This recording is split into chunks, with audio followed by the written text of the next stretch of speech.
right, MarkRogersTV, the voice of college football, rating and ranking the conferences. All right, we do this every offseason, and basically what we do is we take all the results of the Power 5 and non-conference games and we match them up because it's a closed experiment.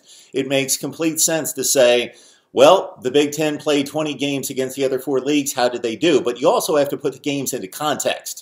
If that's Ohio State beating up on the worst teams in the Power 5, then that shouldn't mean a whole lot. It should be given a little credit, but not a whole lot. But if that's Rutgers losing to the best teams in the Power 5, then that's a completely different story for that particular conference. So the games have to be put into context. Therefore, you've got to seed the teams,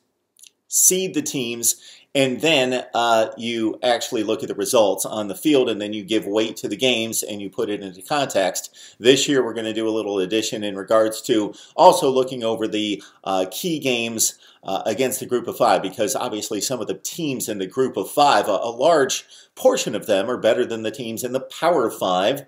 And we're not really going to give it a metric, but we're going to put that into context as well. So that's the last part of the series. The first part is just a fun little exercise where we match up the conferences. And again, I've explained this before, where we just don't want to say, okay, if this team in the ACC played this team in the Big 12, who would win the game? Because we know in college football that if they play one game, somebody has to win, but that team's not 100% versus 0% of the other team. Based on that particular result for the season, that's what it is. It's an all or nothing shot. You either win or lose. But in terms of evaluating teams, we know that if particular teams played 10 times, that it would be 7-3, 3-7, whatever it would be. We don't know that, but we can give an evaluation or estimation, and it's just a fun exercise. So I have no metrics to back this up besides the results on the field. Of course, I'm not going to say that Rutgers is going to beat Clemson 10 games to nothing, because we've got to go based on what we've seen and the results on the field and the performance, but it's a judgment call, definitely. So we've matched up the Pac-12 against the Big 12 and against the ACC. So check out those videos and leave us down in the comments section your take on how these series would land. All right, next up, the Pac-12 versus the Big Ten. The Pac-12 was obliterated by the Big Ten in bowl season a year ago and in the regular season with a number of bowl losses when the Pac-12 went 1-8 and the Big Ten went 7-1 or 8-1 in bowl season. But this time around, the actual results on the field before we get to fantasy land, Big Ten and the Pac-12, they split 3 games. So, of course, Ohio State won the Rose Bowl over Washington, a game they dominated for 48 minutes. Washington came back, made it somewhat interesting. Northwestern with a big comeback against Utah in the Holiday Bowl. And then Ohio State beat Oregon State in the season opener. 3 losses for the Big Ten. Oregon beat Michigan State 7-6 in the Foster Farms Bowl, or whatever they called it this year.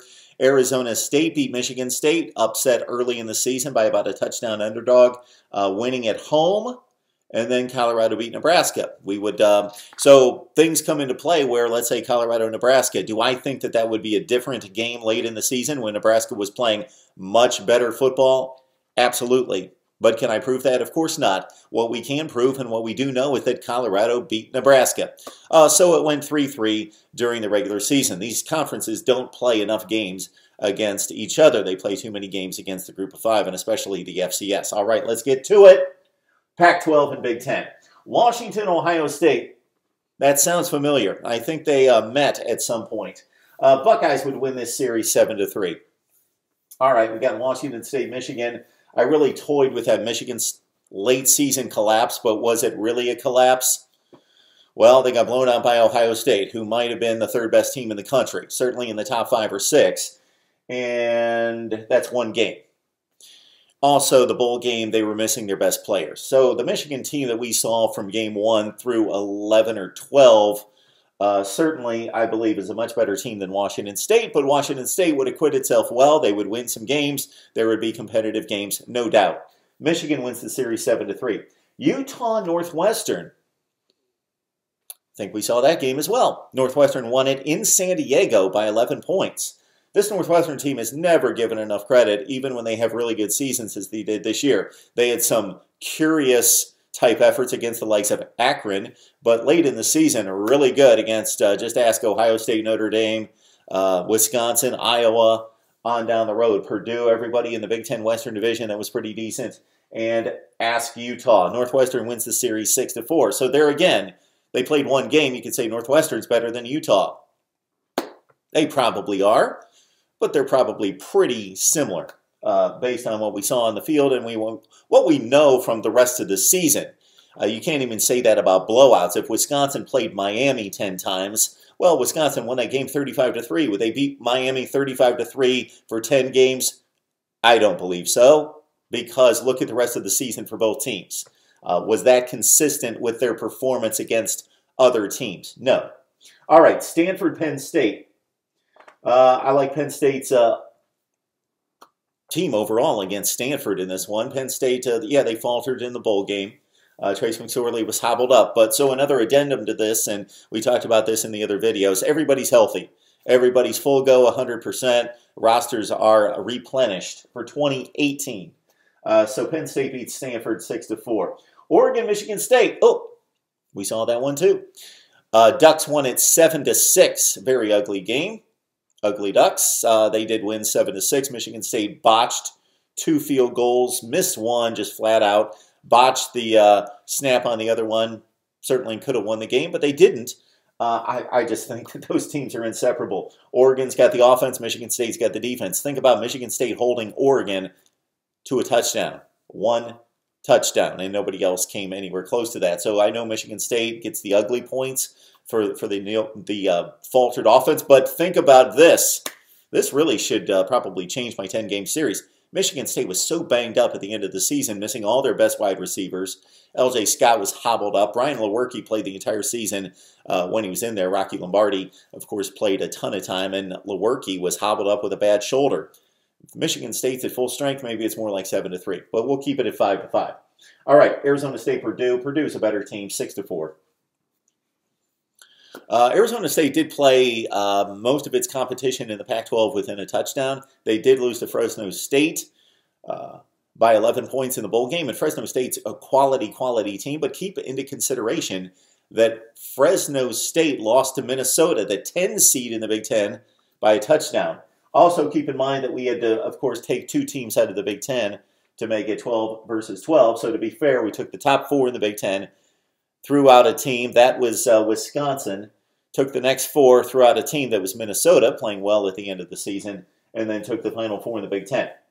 All right, then we've got Cal and Iowa. Iowa, in terms of seeding, probably a better team than what they are seeded, but they only went 5-4 in the Big Ten, and they just lost to all that competition in the Big Ten West by very close margins. Iowa lost so many close games to the likes of Wisconsin, Wisconsin, Purdue, and of course Northwestern, and so they're seeded lower than those teams, and therefore they drop, and Iowa's better than Cal 6-4. The Hawkeyes beat a really good Mississippi State team in the Outback Bowl. All right, USC and Nebraska. I think USC talent wins out here, even though, wow, at the end of the season, maybe Nebraska was playing much more inspired football, but I'll take USC in this one 6-4. Arizona, Maryland. This one was tough for me to weigh out. Maryland's one of those Jekyll and Hyde teams. There are many across the country, but they might be the team. They could have beaten Ohio State easily, and you can say that about a lot of games, but they really could have beaten Ohio State. 52-51 game in overtime, failed 2-point conversion. We know what they did to Texas, and now they've done it 2 years in a row against Texas, so I'm not going to call that a fluke. What I'm going to call that is that Maryland is one of the more inconsistent teams in the country. And when they can play with Ohio State and Texas, and better than Texas the last 2 years. Not a fluke, just that they can't maintain that. A very fast team. I think with the awful Arizona defense, Maryland wins at 6-4. UCLA, Indiana wrestled with this one as well, but Bruins with a little bit more talent. Indiana maybe a little bit more fight most of the season. Indiana had a nice effort out of conference against Virginia. 5-5 there. The Pac-12 is better at the bottom. Colorado beats Illinois 6-4. There could be arguments made, obviously, in any of these matchups, but and also Oregon State and Rutgers. For as bad as the Beavers are, and they are awful, Rutgers is just that atrocious. Oregon State wins the series 7-3. There you go. So if you add it all up, you got 120 games, of course, 12 teams matched up, 10-game series, 120 games, 65 for the Big Ten, 55 for the Pac-12. Need to hear from you now. Smash the like button. You know that helps us out. Also, comment on your series or what games you would like to see. So we saw Washington, Ohio State. We saw Utah, Northwestern. We saw Oregon, Michigan State. And then we saw a couple other games with Arizona State against Michigan State and Colorado, Nebraska. But who would you like to see play Big Ten, Pac-12 that we don't get a chance to see play? Maybe that's Ohio State, Stanford. Maybe that's Michigan and USC. Whoever it is, who would you like to see play? Whatever comments you want to leave down in the section. We get down to the real nuts and bolts performance on the field soon. This is Fantasyland, but it's fun to play along. Right here at Mark Rogers TV, the voice of college football.